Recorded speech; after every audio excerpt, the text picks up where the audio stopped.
अस्सलाम वालेकुम दोस्तों। एक बड़ी मशहूर मिसाल है कि 900 चूहे खाकर बिल्ली हज को चली।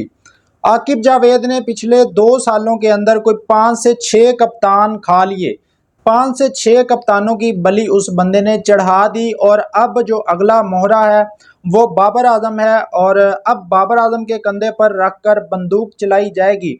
रमीज़ राजा ने इस चीज़ को लेकर कुछ इंकशाफात किए हैं। बाबर आजम की कप्तानी को लेकर किस तरह बाबर आजम को कप्तान बनाया गया है, बाबर आजम के साथ क्या डील हुई है, किस शर्त पर बाबर आजम कप्तान बने हैं और बाबर आजम को वनडे टीम 2027 के वर्ल्ड कप से पहले वनडे टीम का कप्तान भी बनाया जा सकता है।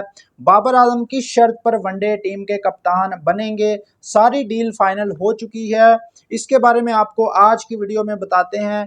उसके अलावा वहाब रियाज के खिलाफ खड़ी होने वाली फातिमा सना जो शेरनी है पाकिस्तान की वेमेंस टीम की, जिसने वहाब रियाज के सारे स्कैंडल को जो वेमेंस वर्ल्ड कप में अभी रिसेंटली हुआ है, वहाब रियाज ने किस तरह लड़कियों को फेवर किया, अपनी पसंदीदा लड़कियों को पाकिस्तान की टीम में ज़बरदस्ती शामिल किया और पाकिस्तान की जो कप्तान थी फातिमा सना, उसने सारा स्कैंडल एक्सपोज किया।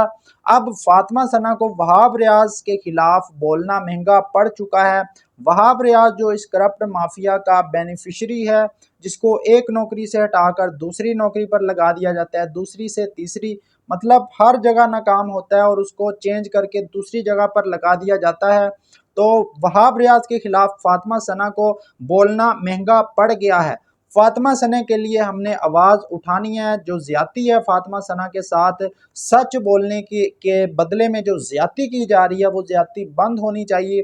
इसके ऊपर भी बात करेंगे। सबसे पहले नंबर पर तो आकिब जावेद, जिसने बाबर आजम को एक बार फिर पाकिस्तान टीम का कप्तान बनाया, वो आकिब जावेद जिसने बाबर आजम को ड्रॉप किया, तीनों फॉर्मेट से ड्रॉप किया अपने टेन्योर के अंदर पिछले 2 साल में। आखिर ऐसी कौन सी मोहब्बत जागी बाबर आजम के साथ कि बाबर आजम को उसी आकिब जावेद ने टेस्ट टीम का कप्तान बना दिया है। रमीज़ राजा ने इस चीज़ को लेकर एक बड़ा इंकशाफ किया है। रमीज़ राजा का कहना है कि जो बाबर आजम है उनको 2 से 3 बार ऑफर की गई, उनके तरले भी किए गए, एक तरह से आप कह सकते हैं, मतलब उनको पूरा पूरा मनाने की कोशिश की गई कि आप पाकिस्तान की टेस्ट टीम की कप्तानी संभाल लें। उनसे कुछ डील भी हुई हैं, वो भी आपको बताता हूं कि कौन कौन सी डील्स जो हैं उनके बारे में इंकशाफ किया है। पाकिस्तान के कुछ साबिक क्रिकेटर भी हैं, वो भी इसके बारे में इंकशाफ कर रहे हैं कि बाबर आजम किन किन शर्तों पर कप्तान बने हैं। अब जो रमीज़ राजा ने इंकशाफ किया है वो ये किया है कि जिस तरह बाकी कप्तानों की बलि चढ़ाई है, आप रिजवान की मिसाल ले लें, आप शान मसूद की मिसाल ले लें, या शाहीन शाह अफरीदी को आकिब जावेद ने आते ही कप्तानी से हटाया, फिर कप्तान बना दिया, अब साहिबजादा फरहान को कप्तान बना दिया, लेकिन आकिब जावेद अपनी जगह पर मौजूद है और बड़ी डटाई के साथ, बड़ी बेशर्मी के साथ आकिब जावेद अपनी कुर्सी पर बैठा है और कप्तानों की बलियां चढ़ा रहा है। इसी तरह जो है वो एक दिन आएगा कि बाबर आजम की भी बलि चढ़ा दी जाएगी, लेकिन आकिब जावेद को कोई बंदा पूछने वाला नहीं है और सारे जो गुनाह होते हैं वो फिर कप्तानों के ऊपर डाल दिए जाते हैं और सारा कसूरवार कप्तान को करार देकर कप्तानी से हटा दिया जाता है। लेकिन आकिब जावेद जो है वो बेशर्मी के साथ अपनी सीट पर बैठा है।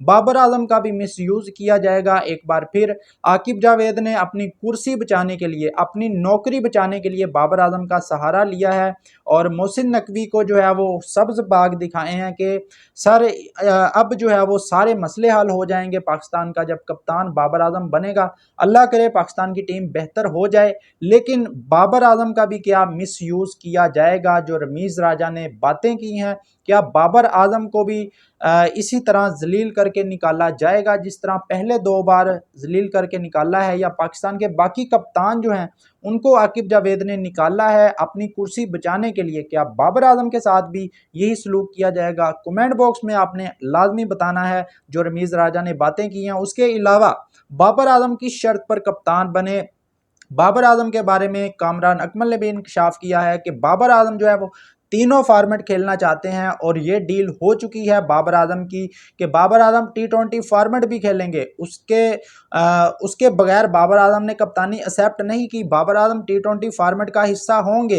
ये जो माइक हैसन ने कहा था ना कि बाबर आजम जो है वो अच्छा खेले हैं PSL में, लेकिन कंपटीशन बहुत है। भाई कंपटीशन आपके पास क्या क्रिस गेल आ गया है पाकिस्तान में, क्या आपके पास कोई रिकी पॉन्टिंग या आपके पास कोई रोहित शर्मा टाइप या कोई और इस तरह का प्लेयर आ गया है, AB डिविलियर आ गया है आपके पास। मतलब कौन है आपके पास जो पाकिस्तान का बाबर ने सबसे अच्छा खेला है। भाई जो जो रियलिटी है उसको आपको एक्सेप्ट करना चाहिए। ठीक है, बाबर आजम को आपने सही नंबर पर नहीं खिलाया जिसकी वजह से उसकी परफॉर्मेंस अफेक्ट हुई है, लेकिन जो कोच माइक हैसन ने बात की है ना, बाबर आजम की जो डील है वो भी कहा जा रहा है कि T20 की हद तक जो है फाइनल हो चुकी है और बाबर आजम T20 क्रिकेट खेलेंगे। इसका इजहार मिसबाह हक भी कर चुके हैं और इसके बारे में आकिब जावेद ने भी कहा है कि 2 फॉर्मेट का कॉन्ट्रैक्ट मिलने का ये मतलब नहीं है कि आप तीसरा फॉर्मेट नहीं खेल सकते। तो बाबर आजम के लिए T20 के रास्ते खुले हैं और ये डील भी हो चुकी है। उसके अलावा बाबर आजम को किस शर्त पर जो है वो वनडे की कप्तानी मिल सकती है 2027 के वर्ल्ड कप को लेकर, शाहीन शाह अफरीदी के ऊपर काफ़ी ज़्यादा सवालिया निशान है उनकी फिटनेस को लेकर, उनके वर्कलोड को लेकर कि क्या वो वनडे वर्ल्ड कप है 2027 तक क्या वो कप्तानी कर सकते हैं, क्या वो अपने आप को फिट रख सकते हैं, क्या वो सारे मैच खेल सकते हैं। तो इस चीज़ को लेकर बाबर आजम जो है उनके बारे में ये भी इंकशाफ किया जा रहा है कि बाबर आजम जो है वो वनडे के कप्तान भी बन सकते हैं, लेकिन शर्त ये है कि बाबर आजम जो है वो टेस्ट क्रिकेट में अगर उनकी कप्तानी अच्छी रहती है, वो रिजल्ट प्रोड्यूस करते हैं और पाकिस्तान को मैचेस जितवाते हैं, तो उनको वनडे का कप्तान भी बनाया जा सकता है। तो इसके अलावा क्या बाबर आजम को पाकिस्तान का वनडे का कैप्टन बनना चाहिए, कमेंट बॉक्स में आपने लाजमी बताना है। उसके अलावा फातिमा सना जिसने वहाब रियाज के स्कैंडल को एक्सपोज किया था पूरे वर्ल्ड कप के दौरान जो हुआ, कुछ लड़कियों को वहाब रियाज ने एज अ हेड कोच नाजायज़ अपने ओहदे का इस्तेमाल करते हुए कुछ लड़कियों को जो फेवरेट लड़कियां थी वहाब रियाज की उनको टीम में ज़बरदस्ती शामिल किया था, जिनकी ना कोई परफॉर्मेंस थी ना फिटनेस थी। तो इस पर जो है वो फातिमा सना जो पाकिस्तान की वेमेन टीम की कप्तान है वो बोल पड़ी थी। तो अब जो है वो फातिमा सना को इसका खमियाजा भुगतना पड़ रहा है और श्रीलंका के खिलाफ जो T20 सीरीज़ है वो फातिमा सना को ड्रॉप कर दिया गया और बहाना ये बनाया जा रहा है कि फातिमा सना दी 100 लीग खेलने जा रही हैं। हालांकि ODI सीरीज़ के दौरान भी जो है वो दी 100 लीग होगी, लेकिन फातिमा सना को T20 सीरीज़ से ये कहकर ड्रॉप कर दिया गया है कि फातिमा सना जो है वो दी 100 लीग का हिस्सा होंगी। क्या फातिमा सना के साथ ज़्यादती हुई है? फातिमा सना जिसने हक और सच का साथ दिया, वहाब रियाज के जो करतूत थे वो पूरी दुनिया के सामने रखे, किस तरह वहाब रियाज जो है वो पाकिस्तान में अपनी फेवरेट लड़कियों को शामिल करता रहा। तो क्या ये उस सच बोलने की सज़ा है? कमेंट बॉक्स में अपनी राय का इजहार ज़रूर कीजिएगा।